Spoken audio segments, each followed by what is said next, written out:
ये सुन निशा सुहानी का मजाक उड़ाते हुए बोली, ये लो मैडम को यहाँ भी भूत दिखने लगे। तभी निशा कुछ सोचते हुए आगे बोली, मैं क्या सोच रही हूँ, आज ये आत्मा दिख ही जाए, हम उसका ऑटोग्राफ लेकर पूरे शहर में उसकी कॉपी बेचेंगे। तुम्हें पता है इससे हम कितने अमीर। निशा इतना ही कह पाई थी। तभी एक काला साया वहां आया और तेजी से उन दोनों के बीच से निकल गया। उस साये के बीच से गुजरते ही निशा और सुहानी वहीं जमीन पर गिर गए। सुहानी जमीन में पड़े अपने आसपास देखने की कोशिश कर रही थी, लेकिन घबराहट की वजह से उसकी उठने तक की हिम्मत नहीं हो रही थी। तभी सुहानी ने देखा कि वो साया फिर से उसकी तरफ तेजी से आ रहा है। ये देखकर डर से उसके हाथ पांव फूल गए और जैसे ही वो साया सुहानी को छूने ही वाला था कि तभी वहां एक तेज कार आकर रुक गई। उस कार के आते ही सब कुछ शांत हो गया और वो साया भी वहां से चला गया। सुहानी की नजर उस कार पर पड़ी तो उसने देखा कि कार से एक लड़का बाहर निकल रहा है।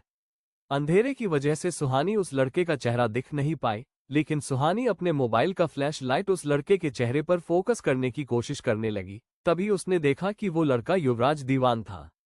युवराज ने सुहानी के पास आकर उसकी तरफ अपना हाथ बढ़ाया, लेकिन सुहानी अभी भी जमीन पर बैठे हुए युवराज को डर और हैरानी से देख रही थी। वहीं जब सुहानी ने युवराज की तरफ अपना हाथ नहीं बढ़ाया तो युवराज गुस्से में उससे बोला, उठो या सारी रात यही पड़े रहना है। युवराज की आवाज सुनकर सुहानी होश में आए और वो युवराज का हाथ पकड़कर उठने की कोशिश करने लगी। तभी सुहानी ने युवराज से कहा, युवराज सर, आज आपने मुझे फिर से बचा लिया। युवराज ने फिर से अनजान बनते तो सुहानी अपनी बात पर जोर देते हुए बोली, सर, आप मान क्यों नहीं जाते, उस रात पुरानी रोड पर आपने ही मुझे बचाया था। युवराज ने उसकी बातों को इग्नोर करते हुए निशा की तरफ देखा जो शायद शौक की वजह से रोड पर ही बेहोश हो गई थी। निशा को देखते ही युवराज ने उसे उठाकर कार की पीछे वाली सीट में लेटा दिया और सुहानी को आगे की सीट में बैठने के लिए बोलाकर कार सीधे हॉस्टल की तरफ लेकर चला गया। पूरे रास्ते युवराज खामोशी से ड्राइव रहा था और सुहानी फ्रंट सीट पर बैठी हुई थी। सुहानी बीच बीच में तिरछी नजरों से युवराज को देख रही थी और ये बात युवराज ने भी नोटिस कर ली थी। कुछ देर तक इसी तरह खामोश रहने के बाद सुहानी ने युवराज को देखकर कहा, सर आपको याद है ना, आज हमें वो धागा भी खोलना है।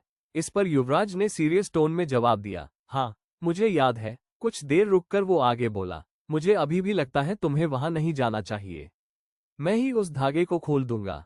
सुहानी ने युवराज की बात से असहमत होते हुए कहा, नहीं, मैं भी वहां जाऊंगी। अगर हमारी वीडियो अच्छी लगी तो लाइक करें और स्टोरी टेलर यूट्यूब चैनल को सब्सक्राइब करें।